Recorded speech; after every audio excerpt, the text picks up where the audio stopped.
Hi friends, அஸ்ஸலாமு அலைக்கும். Welcome to Chetani vlog. இன்னைக்கு நாங்கள் வடலூர் கோழி சந்தைக்கு கோழி வாங்க போகிறோம்.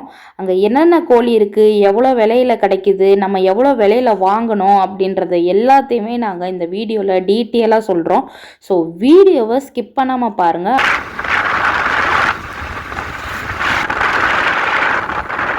இந்த வடலூர் சந்தை வந்து சனிக்கிழமை தான் போடுவாங்க. காலையில் 6 மணிக்கே போகணும். ஆனால் நம்ம இன்னைக்கு கொஞ்சம் லேட்டாக போகிறோம். எங்களுக்கு 30 கிலோமீட்டர் தான் இங்கேருந்து வடலூர். அதனால நாங்கள் வண்டியிலே கிளம்பிட்டோம். போயிட்டு இருக்கும் போதே ரயில்வே ட்ராக் போட்டாங்க. என் ஹஸ்பண்ட் சில இன்ட்ரெஸ்டிங் அண்ட் இன்ஃபர்மேட்டிவ் ஃபேக்ட் சொல்லி கொடுத்துட்டு இருந்தாங்க. நீ எதுக்கு நீ இந்த கம்பி வச்சு இவ்வளோ பெரிய ஹைட் போட்டுருக்காங்க, அதுலேயும் டேஞ்சர் எழுதிருக்காங்க. இது வந்துட்டு லெவல் கிராசிங். அதான்ப்பா, என்ன மீனிங்க?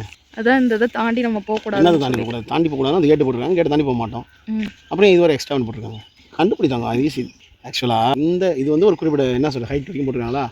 அப்போ ஆன்சரே சொல்கிறேன். இதுக்குள்ளே இருக்குது, அதாவது இந்த ஹைட்டுக்குள்ளே இருக்க வெஹிக்கிள் இதுக்குள்ளே போகலாம். இது தாண்டி ஹைட்டு லோடு ஏற்றிட்டு வருவாங்களா? லோடு ஏற்றிட்டு வரும்போது என்ன சின்ன விஷயம் தான், அந்த கம்பியில் போய் வராசிருமா? அந்த லோடு அதுக்கு ஈக்குவலாக போட்டுருக்காங்க பாருங்க. பாரு, அந்த கம்பியில் என்ன போகுது? உச்ச வோல்டேஜ் மின்சாரம் இருப்போம், அதாவது ஹை வோல்டேஜ் போயிட்டு இருக்கு. அப்போ அதில் போய் டச் ஆச்சுன்னா டேஞ்சர். அப்போ அதுக்காக தான் இதை தாண்டி வெஹிக்கிள் இதுக்குள்ளே போகலன்னா அதில் போய் இடிக்காதா? சிம்பிள், அவ்வளோதான். ஆன்சர் சொல்லிட்டேன். இதுதான் வடலூர் என்ட்ரன்ஸ். நம்ம வடலூருக்கு வந்துட்டோம். வந்து அந்த என்ட்ரன்ஸ்லேயே நம்மளுக்கு வந்து கோழி கடை எல்லாமே போட்டிருப்பாங்க. இதுதான் நம்ம வந்து வடலூர் கோழி மார்க்கெட்டு. இங்கே வந்து கோழி மட்டும் ஸ்பெஷல் கிடையாதுங்க. ஆடு, மாடு, வாத்து, கோழி, வான்கோழி, சண்டைக்கோழி, புறா, முயல் எல்லாமே இங்கே வந்து கிடைக்கும். நம்ம ஆனால் இன்றைக்கி சூஸ் பண்ணி வந்தது என்னென்னா கோழி வாங்குறதுக்கு தான் வந்தோம். இந்த மார்க்கெட் வந்து காலையில் 4 மணிலேருந்து இருக்கும். நம்ம ஒரு 6 மணிக்கெலாம் வந்தால் கரெக்டாக இருக்கும். நம்ம இன்னைக்கு கொஞ்சம் லேட்டாக வந்துட்டோம். ஒரு 10 மணிக்கு தான் வந்தோம் நாங்கள்.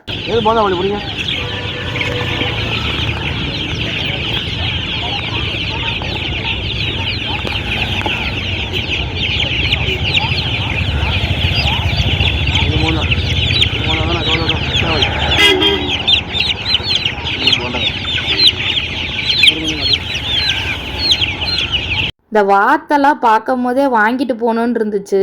அவ்வளோ க்யூட்டாக இருந்துச்சு, குட்டி குட்டியாக அழகாக இருந்துச்சு. இந்த ரொம்ப பிடிச்சிருந்துச்சி எனக்கு இந்த வாத்து.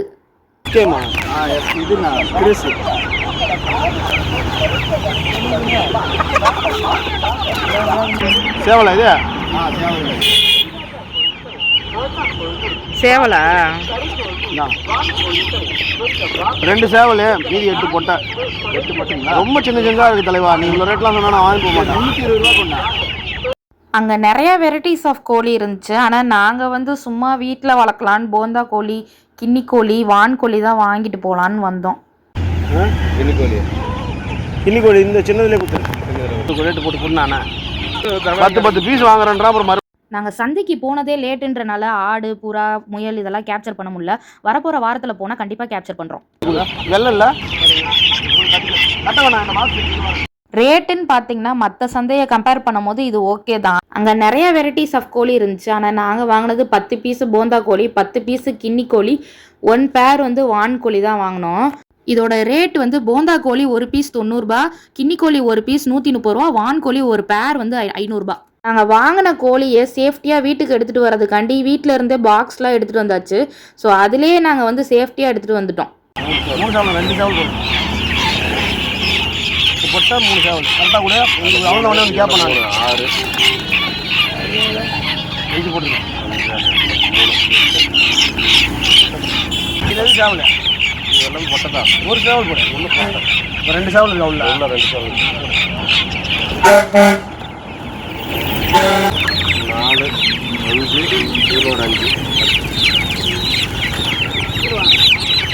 இதை பார்த்துக்கா. போடு போடு இதில் பார்த்துக்கா. இதில் 5 இருக்கா?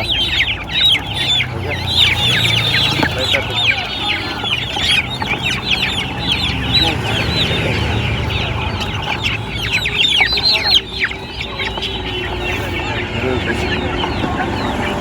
கோழிலாம் வாங்கியாச்சு. நான் வீட்டுக்கு போயிட்டு ஓப்பன் பண்ணி காட்டுறேன் என்னென்ன கோழிலாம் வாங்கணும்னு சொல்லிட்டு. நீங்களும் நிறைய கோழி வாங்கணும்னு போனீங்கன்னா இந்த மாதிரி பாக்ஸ் எடுத்துகிட்டு போங்க. ஒரு வழியாக வீட்டுக்கு சேஃப்டியாக வந்துட்டோம். இதுதான் வந்து நம்ம வடலூரில் வாங்கின கோழிங்க. எல்லாத்தையும் வெளியே விட்டுருவோம். நம்ம வெளியே விட்டு தான் வளர்ப்போம். இது வான்கோழி. நாங்கள் வடலூர் போய்ட்டு வாங்கிட்டு வந்த கோழிங்கெல்லாம் பார்த்தீங்கன்னா கிரிராஜான்னு சொல்லுவாங்க, பொந்தா கோழின்னு சொல்லுவாங்க, கிரிராஜான்னு அதை சொல்லலாம். எது கிரிராஜா? இது கிரிராஜா. எல்லோ கலரில் இருக்கே அதுவா? கிரிராஜா. இது கின்னி கோழி. இது கின்னி கோழி. இது 2 வந்து வான்கோழி. இது வான்கோழி. இந்த பிளாக் கலரும் கருப்பு கலர் இதுவும். இதெல்லாம் இன்றைக்கி பர்ச்சேஸ் பண்ணுறாங்க. இதோட ஸ்டெப் பை ஸ்டெப்பாக வளர வீடியோ வரப்போகிற வீடியோவில் அப்டேட் பண்ணுறோம். மொத்தம் எத்தனை கோழி வாங்கியிருக்கோம்? 5 பேர் ப்ளஸ் ஒரு பேர். வான்கோழி வந்து ஒரு பேர், கின்னி கோழி 5 பேர், இது கிரிராஜா 5 பேர். தூங்குது பாருங்க, ஒரு கோழி தூங்கி இந்த டயரில் தூங்குற தலைவர். இது வந்து பார்த்திங்கன்னா இந்த கோழி வந்து வீட்டில் பொரிச்ச நாட்டுக்கோழி, பியூர் சிறுவிடை இது பேர் சொல்லுவாங்க. இதுக்கு இதுதான் தாயா? ஆமாம். இந்த மாதிரி இன்ட்ரெஸ்டிங்கான வீடியோஸ்க்கு நம்ம சேனல் சைதனி லாக்ஸை சப்ஸ்கிரைப் பண்ண மறக்காதீங்க. அடுத்த வீடியோவில் பார்க்கலாம்.